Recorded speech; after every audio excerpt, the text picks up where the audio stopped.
चलिए तो जुड़ गए हैं हम अपनी अगली क्लास से जो वंशानुक्रम और वातावरण से संबंधित है, हेरिडिटी एंड एनवायरनमेंट। ये हमारी इसकी दूसरी क्लास है, यानी कि सेकंड पार्ट है। इसके बाद नेक्स्ट पार्ट यानी कि तीसरे पार्ट में हम अपने इस चैप्टर को ख़त्म करेंगे और फिर कोई हम दूसरा चैप्टर देखेंगे, या मेरे हिसाब से अब अगला चैप्टर है सोशलाइजेशन वाला, समाजीकरण वाला, हम उसको देखेंगे। तो बहुत से लोगों ने डिफरेंट कमेंट किए हैं, जैसे कि कनिका सिंह ने कमेंट किया है कि सर धीरे धीरे पढ़ाइए तभी समझ में आएगा, और किसी ने ये भी बोला है कि सर एक क्लास इंग्लिश में रखें, इंग्लिश में पढ़ाएं या इंग्लिश में एक्सप्लेन करें। तो यार यदि इंग्लिश में एक्सप्लेन करेंगे तो हिंदी वालों को समझ में नहीं आएगा, क्योंकि बहुत सारे लोग यूपी से हैं, बिहार से हैं और हिंदी मीडियम बच्चे हैं, तो फिर उनको समझ में नहीं आएगा। यदि इंग्लिश वाले बच्चे ज़्यादा पढ़ते हैं तो फिर उनके लिए अलग से पढ़ाएंगे। अभी आप मैनेज कर लो।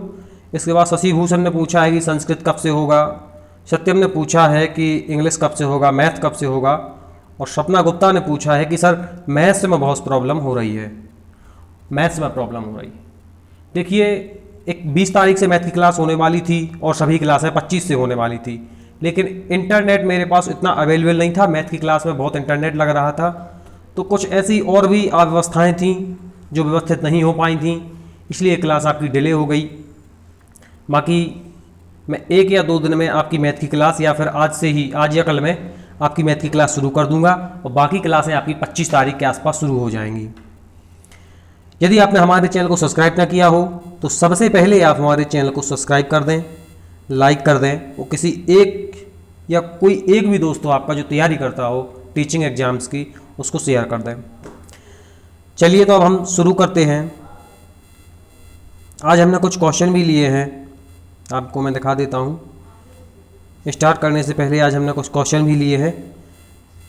क्वेश्चन तो मैं पिछली वीडियो में भी कुछ वीडियो में लिए हैं, कुछ मैं नहीं ले पाया, लेकिन मैं कोशिश करता हूँ कि मैं हर वीडियो में क्वेश्चन लूँ ताकि आपका कॉन्सेप्ट क्लियर रहे। बाकी ये हमारी दूसरी वीडियो है, अगली वीडियो में हम इस टॉपिक को ख़त्म करेंगे। बेसिकली कल हमने पढ़ा है कि बच्चे के विकास में या हमारे विकास में, हम भी तो बच्चे थे, अभी हम बड़े हो गए हैं, लेकिन बच्चे के विकास में वंशानुक्रम की क्या भूमिका है, हेरिडिटी की क्या भूमिका है, क्या मदद करती है वंशानुक्रम बच्चे के विकास में। कल हमने इसके बारे में पढ़ा है कि कितना योगदान देता है वंशानुक्रम एक बच्चे के विकास में। आज हम पढ़ेंगे कि वातावरण कितना योगदान देता है, और कल हम पढ़ेंगे, आने वाला कल जो है उसमें हम पढ़ेंगे कि वंशानुक्रम और वातावरण दोनों कितना योगदान देते हैं एक बच्चे के विकास की प्रक्रिया में। और कल जो क्लास होगी वहाँ से सबसे ज़्यादा क्वेश्चन सीटेट पूछता है। तो पिछला जो कल है उसमें हम पढ़ चुके हैं कि एक वंशानुक्रम बच्चे के विकास में कितनी योगदान देता है। आज हम पढ़ेंगे कि वातावरण कितना योगदान देता है, और आने वाला कल यानी कि नेक्स्ट डे हम पढ़ेंगे कि वंशानुक्रम और वातावरण दोनों मिलकर बच्चे के योगदान में कितना, बच्चे के विकास में कितना योगदान देते हैं, और CBSE वहीं से क्वेश्चन पूछती है। तो यदि आपने हमारा पुराना वीडियो ना देखा हो, वंशानुक्रम का फर्स्ट पार्ट, वो देख लें, क्योंकि इसमें वंशानुक्रम बच्चे के विकास में योगदान देता है उसके बारे में बताया है। आज हम सिर्फ वातावरण की चर्चा करेंगे, कल दोनों की चर्चा करेंगे, और इस तरह से आपका टॉपिक खत्म हो जाएगा। चलिए तो अब हम शुरू करते हैं कि वातावरण एक बच्चे के विकास में क्या भूमिका निभाता है। तो सबसे पहले हम वातावरण का अर्थ जानेंगे और उसकी परिभाषा जानेंगे। पहले भी आपने इन चीज़ों को देखा होगा, लेकिन आज हम फिर से इसको पढ़ेंगे। तो वातावरण का अर्थ और वातावरण की परिभाषा। वातावरण के लिए पर्यावरण शब्द का भी प्रयोग किया जाता है। ये आपने पर्यावरण, ये आपका एक सब्जेक्ट भी है सीटेट में फर्स्ट लेवल में। तो वातावरण के लिए पर्यावरण शब्द का प्रयोग करते हैं, ये तो आपको पता ही होगा। इन्वायरमेंट का पर्यावरण शब्द जो है, इन्वायरमेंट शब्द जो है, ये 2 शब्दों से मिलकर बना है, परि प्लस आवरण। परि का अर्थ क्या है? परि का अर्थ है चारों ओर, और आवरण का अर्थ है जो हमें ढके हुए हैं। पर्यावरण, ये तो हो गई देखो इस थ्योरी की बात। और अतः हम कह सकते हैं कि व्यक्ति के चारों ओर जो कुछ भी है, वॉटएवर, जो कुछ भी व्यक्ति के चारों ओर है, वो क्या है? वो पर्यावरण है, वो वातावरण है, वो एनवायरनमेंट है। तो जैसे हमारे चारों ओर घर हैं, मकान हैं, हम जिस विद्यालय में जाते हैं, हम जिस मंदिर में जाते हैं, यदि हम गांव में रहते हैं तो खेत में जाते हैं घूमने के लिए, यदि हम शहर में रहते हैं तो बाजार में जाते हैं घूमने के लिए, मार्केट में जाते हैं, हम रेल में सफ़र करते हैं, हम बसेस में सफ़र करते हैं, कार में सफ़र करते हैं, गाड़ी से घूमते हैं, पैदल घूमते हैं। तो ये जो सारी चीज़ें हमारे आसपास हैं, ये सभी वातावरण के अंतर्गत आती हैं, ये सभी एनवायरनमेंट के अंतर्गत आती हों। इसी को वातावरण, इसी को पर्यावरण, इसी को एनवायरनमेंट कहते हैं। इसके बाद अगला है, ये कुछ परिभाषाएं हैं गिनी चुनी। इन परिभाषाओं के लिए आपको सीधा सीधा इनको रटना होगा या याद करना होगा। एक परिभाषा वुडवर्थ की है, एक परिभाषा रॉस की है। तो दोनों परिभाषाएं आप याद कर लें। मैं आपको यहाँ रॉस की बता देता हूँ कि वातावरण वह बाहरी शक्ति है जो हमें प्रभावित करती है। वातावरण वह बाहरी शक्ति है जो हमें प्रभावित करती है। तो ये दो परिभाषाएं आप अपने नोट्स बना लीजिए, उनमें लिख लीजिए या इस PDF से पढ़ लीजिए। कैसे भी करके आप ये याद कर लीजिए, क्योंकि रॉस की परिभाषा से तो शायद क्वेश्चन भी बना है। तो कभी कभी क्वेश्चन आते हैं CTET में, UP टेट में और रीट में, जो भी एग्जाम या टीचिंग होते हैं उनमें बाल विकास के अंतर्गत परिभाषाएं भी पूछते हैं। तो यदि आप चाहें तो इसको याद करते हैं, 2-4 बार आप पढ़ेंगे सुबह शाम तो आपको याद हो जाएंगी।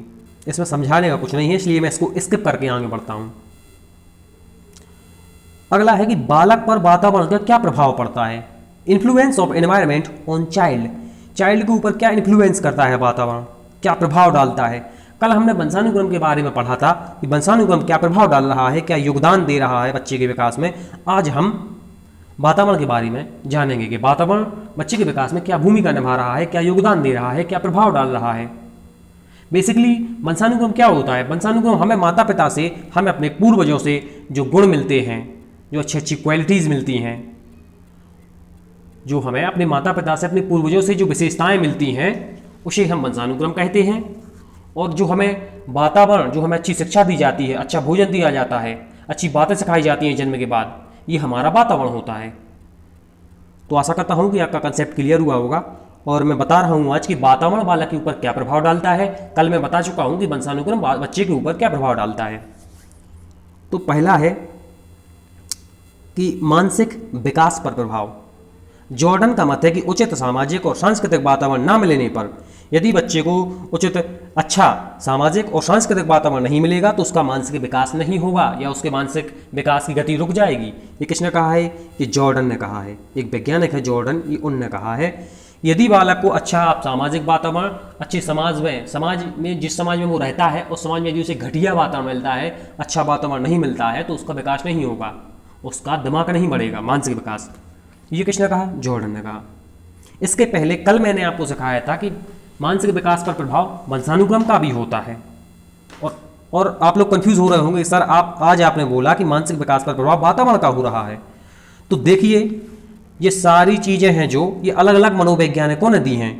कल कुछ और मनोवैज्ञानिक थे जो वंशानुक्रम को महत्वपूर्ण बता रहे थे, आज जो मनोवैज्ञानिक हैं वो वातावरण को महत्वपूर्ण बताएंगे। और वास्तविकता ये है कि ना तो सिर्फ वंशानुक्रम महत्वपूर्ण है और ना सिर्फ वातावरण महत्वपूर्ण है। कल की क्लास होगी जहाँ से CBSE बोर्ड क्वेश्चन भी पूछती है, और वंशानुक्रम और वातावरण दोनों महत्वपूर्ण है एक बच्चे के विकास की प्रक्रिया में। दोनों योगदान देते हैं, कोई एक नहीं देता, दोनों का आपस में इंटरकनेक्टेड होते हैं, दोनों आपस में इंटर रिलेशनशिप होती है दोनों में। और फिर दोनों जो योगदान देते हैं उससे बच्चे का विकास होता है, उससे बच्चा महान बनता है। ना तो सिर्फ बच्चे को वंशानुक्रम अच्छा मिलेगा और ना सिर्फ वातावरण, किसी एक को नहीं देंगे। इन मनोवैज्ञानिकों ने दिया है अलग अलग, किसी ने, आज जो हम मनोवैज्ञानिक आपको पढ़ाएंगे बच्चे के विकास में, उन्होंने सिर्फ वातावरण को बताया है। कल जो हम पढ़ा चुके हैं उसमें कुछ वैज्ञानिकों ने सिर्फ वंशानुक्रम को बताया है, लेकिन ये दोनों सही नहीं है। सही क्या है मैं कल पढ़ाऊंगा आपको कि वातावरण भी जरूरी है, वंशानुक्रम भी जरूरी है। बच्चे को अच्छा वंशानुक्रम मिलना जरूरी है और अच्छा वातावरण मिलना जरूरी है, दोनों मिलना जरूरी है, ना कि सिर्फ कोई एक। तो आज जो वैज्ञानिकों ने बताया है वो वातावरण के बारे में बताया है कि वातावरण मिलना जरूरी है। तो जॉर्डन का मत है कि अच्छा सामाजिक विकास और सांस्कृतिक वातावरण ना मिलने पर उसका मानसिक विकास नहीं होगा, उसका दिमाग नहीं बढ़ेगा, उसकी सोचने समझने की प्रक्रिया नहीं बढ़ेगी। अगला है, और उसने यह बात कैसे सिद्ध की? उसने यह बात नदियों के किनारे रहने वाले बच्चों का अध्ययन करके सिद्ध की। इन नदियों के किनारे रहने वाले बच्चों का वातावरण गंदा था और समाज के अच्छे प्रभावों से दूर था। नदियों के किनारे रह रहे थे, आसपास कोई समाज नहीं था, फालतू की चीज़ें सीख रहे थे क्योंकि उन्हें कोई सही सिखाने वाला नहीं था। तो जो वातावरण उनने अपने आसपास जानवरों को करते देखा, नदियों किनारे ज़्यादातर जानवर देखने को मिलेंगे, जंगल टाइप में रहता था, तो वहाँ उसने फालतू की चीज़ें जंगलों को करते देखी तो उनसे वही चीज़ें सीख ली। इसके बाद है प्रजाति की श्रेष्ठता पर प्रभाव। तो प्रजाति की श्रेष्ठता पर प्रभाव, क्लार्क का मत है कि कुछ प्रजातियों में बौद्धिक श्रेष्ठता का कारण वंशानुक्रम ना होकर वातावरण होता है। इनका मतलब ये है कि आप जिस समाज में, आप जिस परिवार में और आप जिस खानदान, शायद हम इसको कहते हैं, आपके जैसे पूर्वज हैं उनकी जैसी बुद्धि रहती है वैसी आपकी होगी। ऐसा आज ये, कल तो ये बोल रहे थे कि सही है क्योंकि कल ये वंशानुक्रम को बता रहे थे, आज इसी को ये बता रहे हैं कि आपका दिमाग बढ़ने में आपकी वंशानुक्रम की भूमिका ना होकर आपके वातावरण की ज़्यादा भूमिका है। इसका मतलब ये हुआ कि आप दिमाग से अच्छे हैं, इसमें वंशानुक्रम की भूमिका नहीं है। भूमिका किसकी है? आपको अच्छा वातावरण मिला है, इसलिए आप दिमाग से तेज हैं, इसलिए आप बहुत अच्छा चीज़ें सीखते हैं, इसलिए आपका बहुत अच्छा विकास हो रहा है। तो क्या इन्हें जरूरी बताया? वातावरण जरूरी बताया। और ने उदाहरण भी दिया है कि अमेरिका के कुछ गोरे लोग निग्रो लोगों की बुद्धि परीक्षा लेकर, इनने अमेरिका के गोरे लोगों की परीक्षा की और निग्रो जो कि अमेरिका की एक जनजाति है उसकी परीक्षा ली। तो जो जनजाति के लोग थे उनकी बुद्धि कम पाई गई और जो गोरे लोग थे, अमेरिकन्स थे, जो गोरे अमेरिकन्स थे वो बहुत तेज बुद्धि के थे। तो उनने बताया कि वातावरण, गोरे लोगों को अच्छा वातावरण मिला, अनुसूचित और जनजाति के लोग, निग्रो प्रजाति के लोग जंगल में, वनों में रहते हैं तो उनका वातावरण अच्छा ना हो पाने का उनमें अच्छी बुद्धि नहीं पाई गई। जैसे अभी मैंने पहले भी बताया था कि नदियों के किनारे रह रहे थे बच्चे तो उनका विकास अच्छा नहीं हुआ। क्यों नहीं हुआ? क्योंकि नदियों के किनारे रह रहे थे, अच्छा समाज नहीं मिला, अच्छी संस्कृति नहीं मिली, अच्छी विद्यालय नहीं मिली, अच्छी शिक्षा नहीं मिली, अच्छा भोजन नहीं मिला, तो उनका विकास नहीं हो पाया, फालतू की चीज़ें सीख गए। तो इनने यहाँ वातावरण की भूमिका पर बल दिया है, इसमें भी इनने वातावरण की भूमिका पर बल दिया है।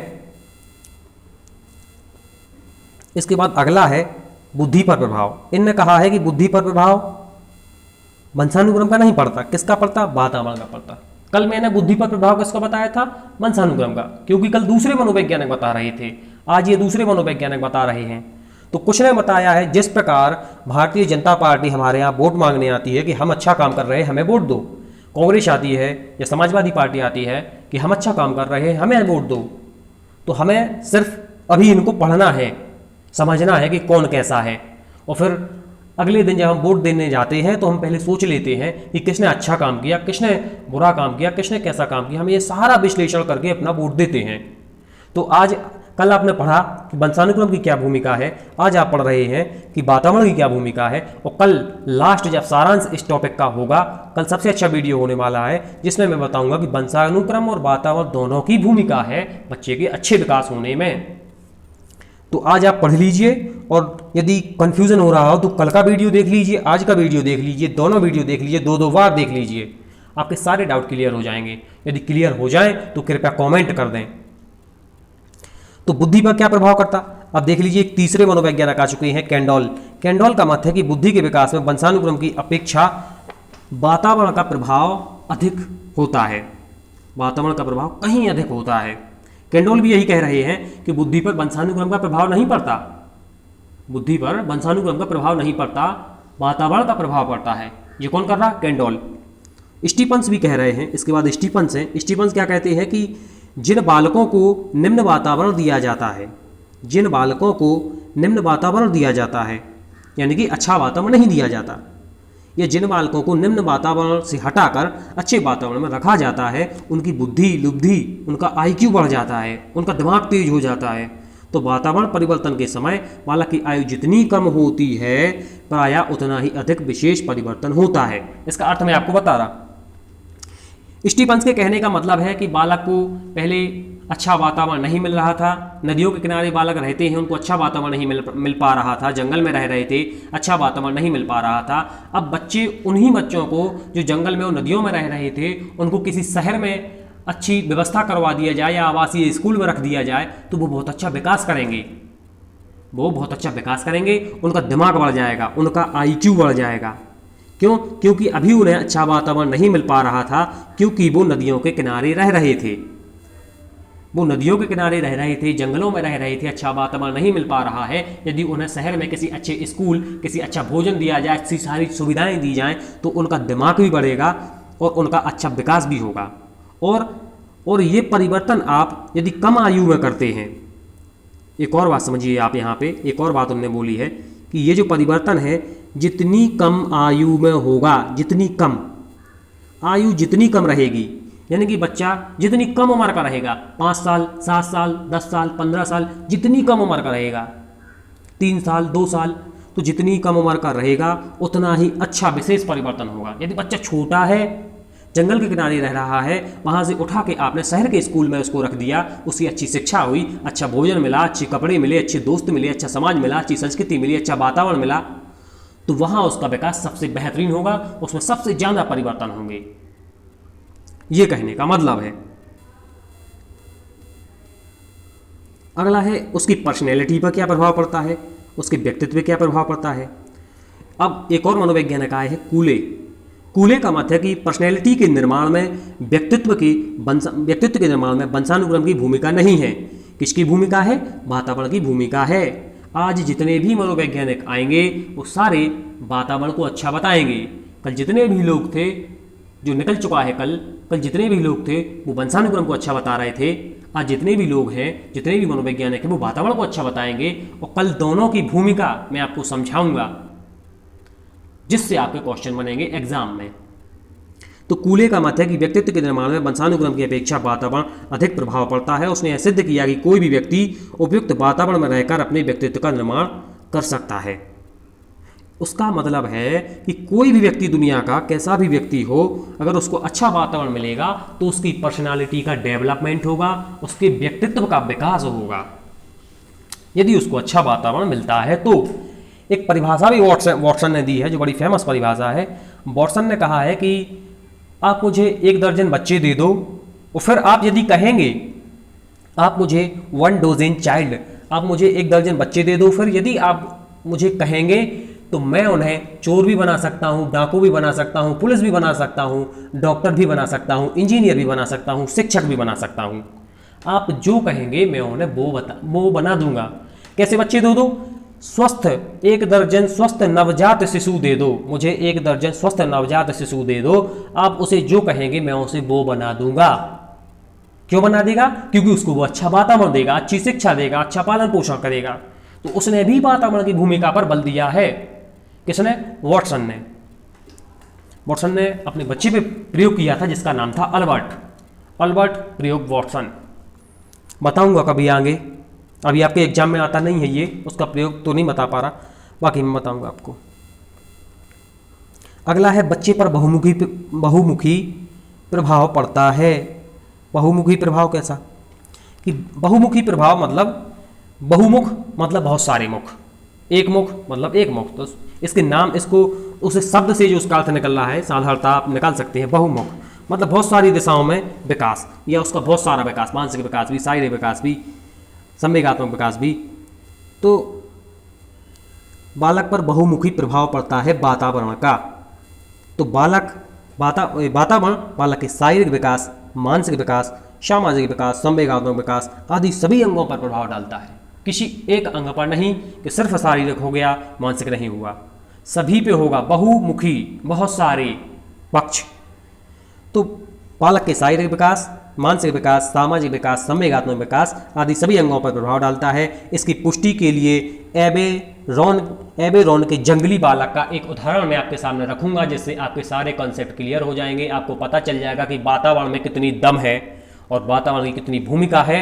और हमें अपने बच्चों को, जब हम शिक्षक बन जाए तो हमें अपने स्कूल के बच्चों को, अपने आसपास के बच्चों को, अपने भाई बहनों को कितना अच्छा वातावरण देना है, ताकि वो इस संघर्षमय जीवन में एक अच्छा नाम कमा पाएँ, अपने माता पिता का नाम रोशन कर सकें और जीवन में हमेशा प्रगति करें।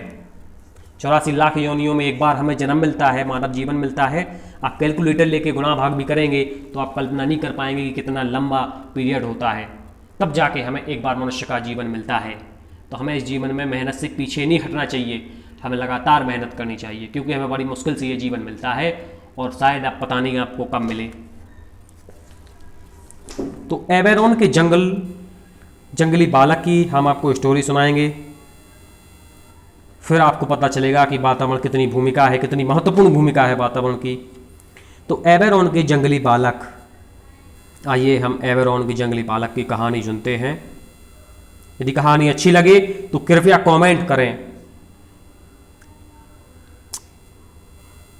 एबेरॉन के जंगली बालक के उदाहरण से की जा सकती है। इस बालक को जन्म के बाद ही भेड़िया उठा के ले गया था। यहाँ पे शहर में उसका जन्म हुआ और जन्म के कुछ दिन बाद ही भेड़िया उसको उठा के ले गया और उसका पालन पोषण जंगली पशुओं के बीच में हुआ। किसके बीच में हुआ पालन पोषण? जंगली पशुओं के बीच में उसका पालन पोषण हुआ। कुछ शिकारियों ने 1799 लिखा है, ये 1799 में कुछ जंगली पशुओं के बीच में उसका पालन पोषण हुआ। उस जंगल में कुछ शिकारी आए शिकार करने 1799 में, तो उसने एवेरॉन को पकड़ लिया। शिकारियों ने जानवर समझ के उस एवेरॉन को, उस मनुष्य के बच्चे को पकड़ लिया। उस समय उसकी आयु 11 या 12 वर्ष थी, 11 या 12 एज का था वो। और उसकी आदतें कैसी थी?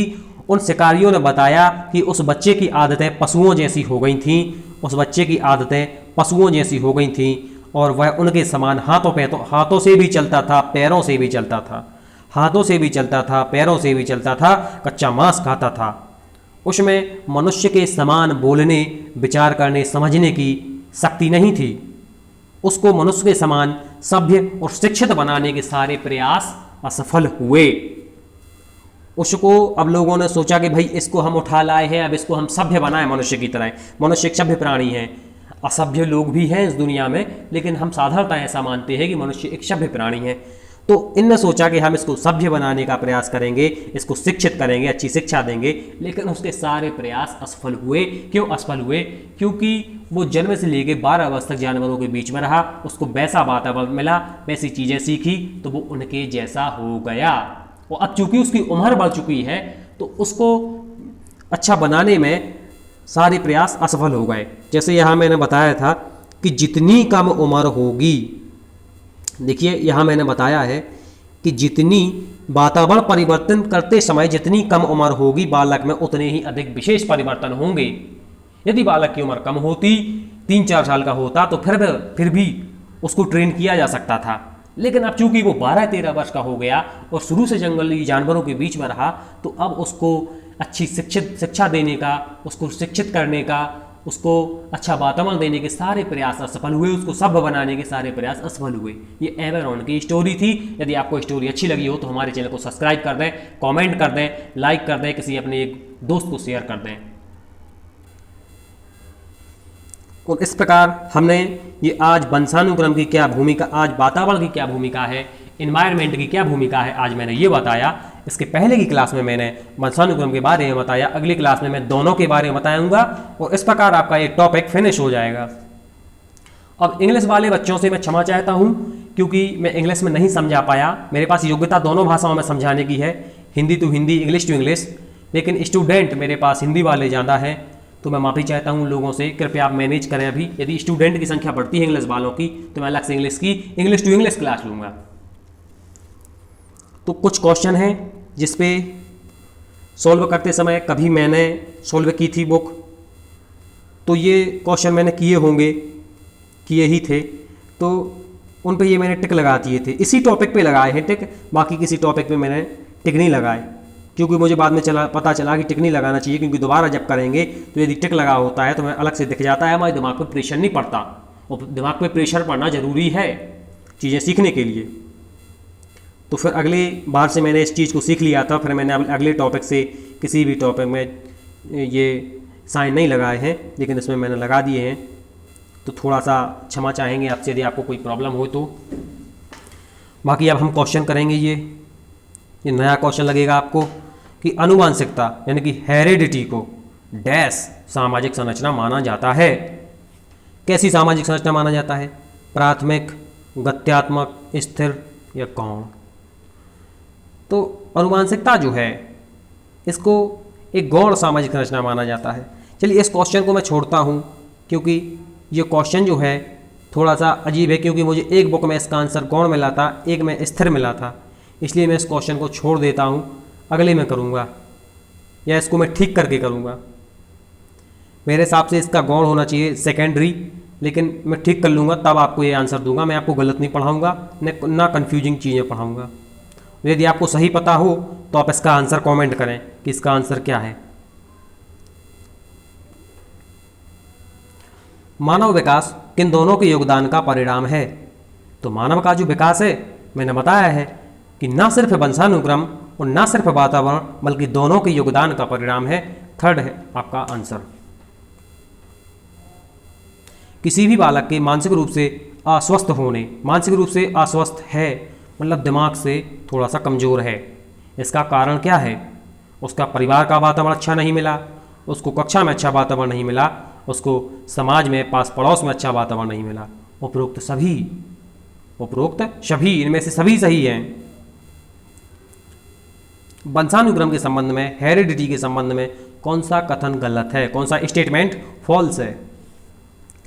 पहला है कि बालक जो है, वंशानुक्रम जो है वो बालक का लिंग निर्धारित करता है कि आप पुरुष हैं या महिला हैं, ये वंशानुक्रम निर्धारित करता है, ये जन्म से आपको पता चलता है, तो ये तो सही है। दूसरा, यह शारीरिक संगठन में महत्वपूर्ण भूमिका निभाता है। शारीरिक संगठन में, शारीरिक बनावट में, बॉडी स्ट्रक्चर में, शरीर की बनावट में, शरीर के संगठन में, शरीर के गठन में, हाँ तो ये भी जन्म से होता है। शरीर का गठन से संबंधित जो विकास होता है वो जन्म से ही होता है। यदि माता पिता अच्छे शरीर वाले होंगे, फिजिकली फिट होंगे, तो लड़का बच्चा भी फिजिकली फिट होगा। माता पिता शरीर से कमज़ोर होंगे तो बच्चा भी शरीर से कम होगा, तो ये भी सही है। तीसरा है जुड़वा बच्चों के योगदान में, तो जुड़वा बच्चे तो जन्म से ही होते हैं, वातावरण में तो होते नहीं हैं, जुड़वा जन्म से ही होते हैं, तो इसमें भी वंशानुक्रम की भूमिका है। अगला है चौथा, फोर्थ, कि इसमें रुचि, अभिवृत्ति, पसंद नापसंद और मस्तिष्क की संवेदनात्मक भावनाएं समावेशित होती हैं। ये वातावरण का काम है, ये वंशानुक्रम का काम नहीं है, तो यही हमारा आंसर है, फोर्थ। अनुवांशिकता को एक लीजिए, ये क्वेश्चन रिपीटेड है। जैसा कि मैंने कहा था कि इसके दो आंसर हैं कि अनुवांशिकता को एक सामाजिक संरचना माना जाता है, द्वितीयक या स्थायिक मतलब स्टेबल। अब मैं 12 को आप देख लें थोड़ा सा। इसके बाद यही क्वेश्चन रिपीटेड है कि अनुवांशिकता को एक डेक्स सामाजिक संरचना माना जाता है। यहाँ इसका उत्तर मैं आपको दूंगा, मैं आपको थोड़ा सा कंफ्यूज कर रहा था। इसका उत्तर बी नहीं है, इसका उत्तर डी है कि अनुवांशिकता को, हेरिडिटी को एक स्थिर सामाजिक संरचना माना जाता है, एक स्थायिक सामाजिक संरचना माना जाता है, अंग्रेजी में स्टेबल। इसका अर्थ मैं आपको समझा रहा हूँ कि कैसे स्थिर सामाजिक संरचना माना जाता है। इसका मतलब ये है कि अनुवांशिकता यानी कि वंशानुक्रम, आपको जन्म से जो गुण मिले हैं, आपको जन्म से अपने माता पिता से, अपने पूर्वजों से जो विशेषताएं मिली हैं, जो क्वालिटी मिली है, वो जीवन भर स्थिर रहेंगी, वो आपसे अलग नहीं होंगी कहीं। हाँ, यदि आपके माता पिता प्रतिभाशाली थे, बहुत तेज बुद्धि के थे, आप तेज बुद्धि के पैदा हुए हैं, तो अब ये नहीं होगा कि आप कम बुद्धि के हो जाएंगे, आप कम बुद्धि के नहीं होंगे। ये चीज़ें स्थिर हैं, ये बुद्धि है आपको अच्छी मिली, ये स्थिर है, ये स्टेबल है, ये अच्छी ही रहेगी और अच्छी हो जाएगी उसमें। हाँ, जैसे आप मंद बुद्धि पैदा हुए हैं और आपके माता पिता चूँकि कम बुद्धि के थे, तो आप भी कम बुद्धि के पैदा हुए हैं, और ये अनुवांशिकता है। और यदि हम चाहें कि आपको प्रतिभाशाली बना दें, तो आपको प्रतिभाशाली नहीं बना सकते। आप मंदबुद्धि के हैं, आपकी बुद्धि में थोड़ा बहुत अच्छा वातावरण देके संशोधन कर सकते हैं, थोड़ी सी बुद्धि बढ़ा सकते हैं। 80-85 IQ है तो 90 से 100 कर सकते हैं। यदि आप सोचें कि 140 IQ कर दें तो नहीं कर सकते। तो ये चीज़ स्थिर है। स्थिर एक चीज़ होती है गतिशील, जो गति कर रही है, जैसे ट्रेन है चल रही है, गति कर रही है। एक स्थिर है, जैसे बस है खड़ी है, बस खड़ी हो गई बस स्टैंड पे, तो वो स्थिर है। इसी प्रकार जैसी बुद्धि मिल गई, जैसा व्यक्तित्व में मिल गया, जैसा शारीरिक लक्षण मिल गए, जैसी जन्मजात विशेषताएं मिल गई, वो वैसी ही रहेंगी, उसमें थोड़ा बहुत ही संशोधन होगा, ज़्यादातर वो स्थिर रहेंगी। ये उसका उत्तर है। और यही क्वेश्चन रिपीटेड था, ये रिपीटेड था। स्थायिक, यहाँ पे स्थायिक बोल दिया, वहाँ पे स्थिर बोल दिया, अंग्रेजी में स्टेबल, कि जो जन्मजात विशेषताएं मिल गई सो मिल गई, उसमें थोड़ा बहुत संशोधन हो सकता है। यदि चाहे कि 100 IQ मिला है, उसको 200 कर दें तो 200 नहीं होगा, उसको 115 कर देंगे, 110 कर देंगे, क्योंकि जैसे बस स्थिर है, खड़ी है बस स्टैंड पे, तो ऐसे ही जो विशेषताएं मिल गई वो मिल गई, स्थिर हैं। तो अनुवांशिकता को स्थिर सामाजिक संरचना माना जाता है। ये परिभाषा है, मैं इसको पढ़ा चुका हूँ कि वातावरण वह बाहरी शक्ति है जो हमें प्रभावित करती है। रॉस महोदय का कथन है, ये याद कर लें, इसको लिख लें। इसका उत्तर आप हमें कमेंट में देंगे, क्योंकि मैंने वंशानुक्रम के टॉपिक में इसको कवर किया है और मैं चाहता हूं कि इसका आंसर आप कमेंट में दें। तीनों नियम मैंने बताए थे, अच्छे से समझाए थे कि 3 नियम कौन से हैं। तो आप कमेंट करें, मुझे आशा है कि आप सब लोग सही आंसर देंगे। यदि गलत भी होता है तो कोई दिक्कत नहीं, आप दोबारा इसको पढ़ लें। प्रकृति पोषण विवाद में प्रकृति से आप क्या समझते हैं? ये टॉपिक मैंने वंशानुक्रम का पढ़ाते समय आपको बताया था कि प्रकृति का मतलब क्या है और पोषण का मतलब क्या है। अंग्रेजी में नेचर और नर्चर। अब बताइए आप हमें कि इसका अर्थ क्या है। तो प्रकृति यानी कि हमारा वंशानुक्रम, पोषण यानी हमारे की पोषण मतलब हमारा वातावरण, प्रकृति मतलब हमारा वंशानुक्रम। तो वंशानुक्रम और वातावरण विवाद में प्रकृति से क्या तात्पर्य है? तो प्रकृति से तात्पर्य है क्या हमारे आसपास की वस्तुएं, वातावरण? नहीं। भौतिक और सामाजिक संसार की जटिल शक्तियां? हमने ऐसा कुछ नहीं पढ़ा। ये सी ऑप्शन जो है, भौतिक और सामाजिक संसार की जटिल शक्तियां, क्या मैंने आपको ऐसा पढ़ाया? नहीं पढ़ाया। ये कंफ्यूजिंग ऑप्शन है जो सीटेट आपको देगा, लेकिन मैंने जो सिर्फ आपको पढ़ाया है उसी को याद रखना है, जो सिखाया है उसी को याद रखना है, जो कॉन्सेप्ट मैंने बताया है उसी को याद रखना है। बाकी सारी चीज़ें भूल जाइए, कोई दिक्कत नहीं है, जो पढ़ाया है उसको याद रखिए। ये कंफ्यूजिंग ऑप्शन है, कंफ्यूज करने के लिए दिए जाते हैं। ये तो इनने वातावरण दिया तो हमने फट्टे से लग कर दिया। अब उन्होंने कहा कि भौतिक और सामाजिक संसार की जटिल शक्तियाँ, तो हम कंफ्यूज होते कि यार ये तो नहीं हो सकता, लेकिन हमें पढ़ा नहीं है तो गलत करेंगे। एक व्यक्ति की मूल वृत्ति, इसको भी हमने नहीं पढ़ा तो गलत करेंगे। अब जैविक विशिष्टताएं या वंशानुक्रम सूचनाएं, ये हमने पढ़ा है कि हमें जो जैविक विशिष्टताएं मिलेंगी जन्म से, जो वंशानुक्रम मिलेगा वही तो प्रकृति है, उसी को तो हम वंशानुक्रम कहते हैं। तो ये आपका राइट आंसर होगा। तो जो चीज़ें हमने ना पढ़ी हैं और वो ऑप्शन में आ जाए तो हम उनको सही नहीं मानेंगे, क्योंकि हमने ऐसा नहीं पढ़ा। जो पढ़ा है उसी के आधार पर हम अपना आंसर देंगे। अगला है किसी व्यक्ति को आकार देने में, किसी व्यक्ति को आकार, जैसे देवी जी की मूर्तियाँ अभी बन रही हैं या गणेश जी की जो प्रतिमाएं बन रही हैं, उनको आकार देना मतलब उनको बनाना, उनका पूरा शरीर बनाना, उनके पूरे हाथ पैर सब व्यवस्थित संरचना करना उनकी। तो किसी व्यक्ति को आकार देने में, अब वहाँ पे मूर्ति थी, यहाँ व्यक्ति है, तो किसी व्यक्ति को आकार देने में वातावरण के घटकों की कोई भूमिका नहीं होती। ये क्या कह रहे हैं कि वातावरण की कोई भूमिका नहीं होती। क्यों नहीं होती? क्योंकि प्रत्येक व्यक्ति की वृद्धि उसकी अनुमानसिक संरचना से निर्धारित होती है। यह कथन कैसा है? एक्चुअल में ये क्वेश्चन आपसे कल पूछा जाना चाहिए था, लेकिन मैंने आज ही पूछ लिया। पहला है, मतलब सीधा सीधा सा है कि ये बोल रहे हैं कि वंशानुक्रम की भूमिका है व्यक्ति के विकास में, वातावरण की नहीं है। तो आप क्या कहेंगे? ठीक है, क्योंकि बहस से शोध यह सिद्ध करते हैं कि अनुमानसिक पदार्थ व्यक्ति के विकास की भविष्यवाणी करता है। नहीं। दूसरा, ठीक नहीं है, क्योंकि वातावरण घटक किसी व्यक्ति का वृद्धि और विकास में कम योगदान करते हैं। नहीं। ना हमें भैया भाजपा को वोट देना है, ना हमें कांग्रेस को देना है, हमें खुद विश्लेषण करना है कि किसने अच्छा काम किया, हमें उसको वोट देना है। इसी प्रकार ना हमें वंशानुक्रम के मनोवैज्ञानिकों की बात मानना है, ना वातावरण के मनोवैज्ञानिकों की बात मानना है। हमें जब दोनों का आपस में रिलेशनशिप है तो दोनों की जब बात आएगी हम उसको मानेंगे।